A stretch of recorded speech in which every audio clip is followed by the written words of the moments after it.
Fala, seus azarados, suas azaradas, tudo bem com vocês? Bem-vindo de voltas ao Moto Pensar. Convido vocês a subir a bordo da Julieta e vamos prosear sobre perrengues de viagem. E eu queria começar te perguntando: já se inscreveu? Já deu seu like aí? Então bora fazer para nos ajudar aí. Bom, eu sei que vocês aí são meio que proprietários da lei de Murphy, certo? Se tem que dar errado, vai dar com vocês. E a segunda lei é: se não deu ruim ainda, é porque não acabou, será? Então eu queria falar aqui sobre os perrengues de viagem com vocês, né? E se você não tá passando perrengue em viagem, provavelmente é porque você tá viajando pouco, hein? Porque viajar é ter perrengue.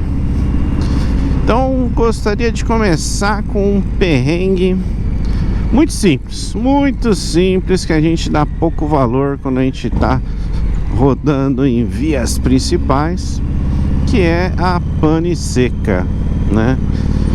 Posta aí no comentário aí, já teve pane seca numa viagem? E fala aonde? Olha só, às vezes a gente faz muitas viagens nessas rodovias principais, né? Então é muito difícil você falar de pane seca, porque você tem praticamente cada 5, 10 quilômetros você tem um posto, né? Então é muito difícil, né? Hoje nas rodovias principais você passar fome e ter pane seca. Porém, mesmo ainda nessas principais, existem alguns trechos, né, que você pode ter problema, porque você tem um longo distanciamento, né, entre um posto e outro, né? Então, por exemplo, Rio Santos, né? Aqui, quem é de São Paulo aqui, quem é do Rio, já está acostumado a pegar, né? A Rio Santos, por exemplo, ela tem um trecho bem grande aí, que mais de 40 km sem posto, né? Se eu não me engano, ali de Paraty até Angra dos Reis, né? Então você tem que passar por Angra para achar um posto, né? E às vezes você tá vindo de São Paulo ou tá vindo do Rio, sua moto tem uma autonomia boa e você não se depara com... Você é daqueles ou daquelas que quer rodar até o talo, né? Ou, por exemplo, né, quem quer tentar chegar o mais perto de São Paulo possível para pegar um combustível mais barato, porque no Rio o combustível é bem mais caro. Então, às vezes você toma uma decisão dessa, né, e você se entra num trecho, por exemplo, de 40, 50 km sem combustível. Então isso pode acontecer bem próximo aqui, né? Então você não precisa ir lá para Atacama, né, fazer uma viagem estupidamente longínqua para você sofrer aí os efeitos de uma pane seca, tá? Outro ponto aqui, né, ainda no Brasil, que você pode ter também uma pane seca ali na região do Jalapão, para quem está indo para lá. Então você pode ter por dois motivos lá, né? Lá a própria distribuição de combustível ela é meio zoada, né? Então já aconteceu comigo de estar próximo, passando por um posto e eles só terem diesel, eles não terem gasolina, porque a gasolina acabou, né? Então isso, dependendo para onde você está indo, se é muito distante, saiba que um problema de abastecimento pode te deixar com pane seca. Região do Mato Grosso ali, né? Também trechos longos, acima dos 30 km aí, né, sem combustível, sem um posto, né, de abastecimento, né. Tem trechos ali que passam dos 50 km, depende da rodovia que você está. Para quem está indo, né, tem muita gente que opta por ir para Machu Picchu, né, lá no Peru, saindo pelo Acre, então rodando por dentro do país, saindo pelo Acre, que é uma viagem também muito bacana, né? Mas tem pessoas que optam por esse trajeto. E ali, né, também você vai ter longos trechos sem combustível, né? Trechos acima de 100 km. Então, isso é um ponto que você tem que prestar bastante atenção aí, porque ele pode ocorrer sim dentro do Brasil, né? Então, nas principais rodovias é mais difícil, mas não é impossível, e é por isso que eu queria trazer esse tema. Bom, segundo ponto de perrengue que eu queria trazer aqui é pneu furado. Pneu furado, senhoras e senhores, isso é um perrengue aí que pode ser evitado ou pode ser remediado facilmente. Calma que eu explico. Então vamos pensar. Se você tem sua moto e a sua moto ela não tem câmara, né? Ela é um pneu sem câmara. Você pode ter um kit de reparo contigo e ainda ter aqueles compressorzinhos portáteis, né? Eu já vi gente levando o compressor manual, né? Aquele que você fica pisando e ele enche, mas eu acho que esses ocupam um volume muito grande. Tem os compressorzinhos aí elétricos hoje em dia que são bastante eficientes, bem compactos. Então você pode levar aí na sua bagagem e diante de um furo você resolver e tomar alguns minutos ou poucas horas para que você consiga resolver.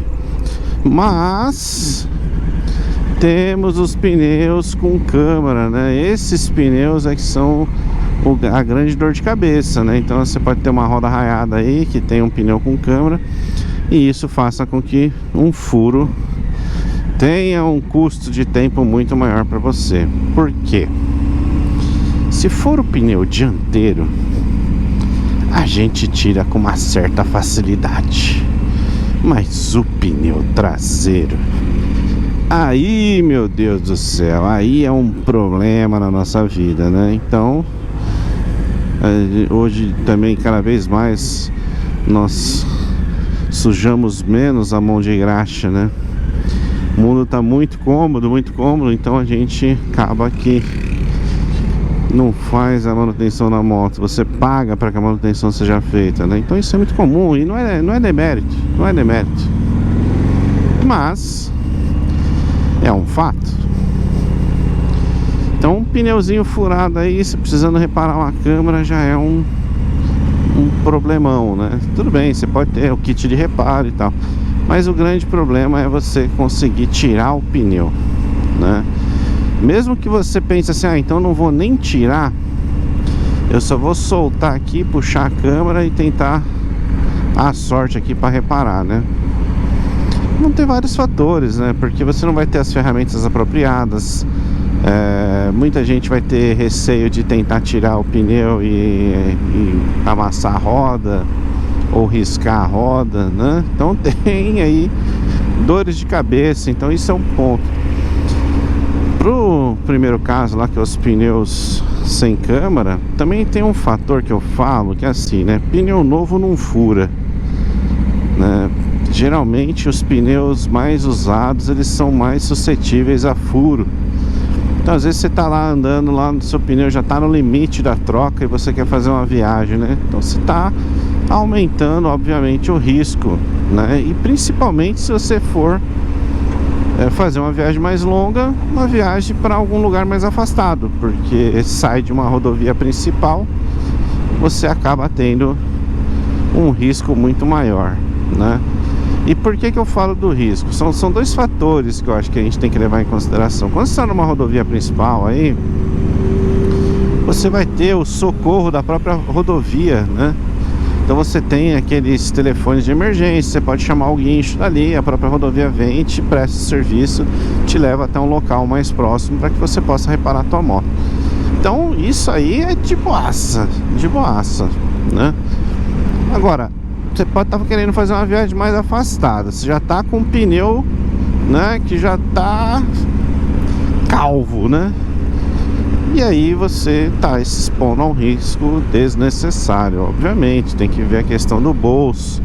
Às vezes você quer fazer a viagem, o bolso está apertado, mas você quer fazer a viagem, o pneu já está meio gasto. Então você está correndo um sério risco aí. Então se previna, se prepare para isso. E os outros tipos de perrengue, né, ainda falando só em relação ao que a moto pode te proporcionar, são as falhas mecânicas, né?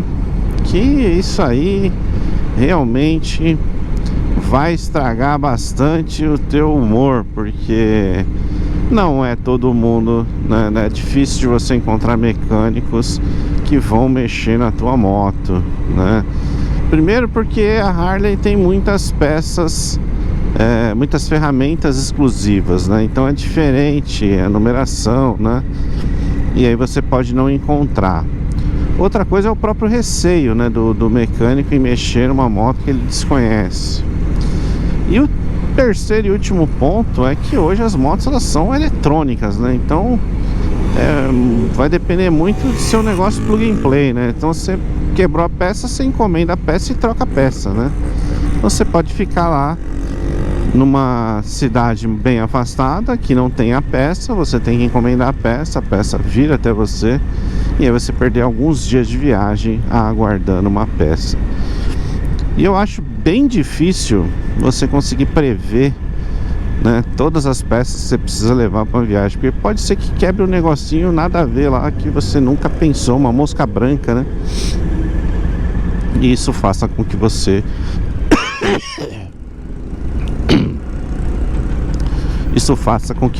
aí erre, né? Talvez essa gravação tenha alguns cortes, porque eu estou com a garganta zoada, então tô tossindo mais que não sei o que aqui, viu? Mas eu acho que esses três tipos de perrengue aí são os perrengues mais comuns. Eu queria ouvir tua opinião, o que você acha? Tem mais perrengue aí que vocês já passaram? Me conta. Eu te espero aí num próximo vídeo no futuro. Valeu!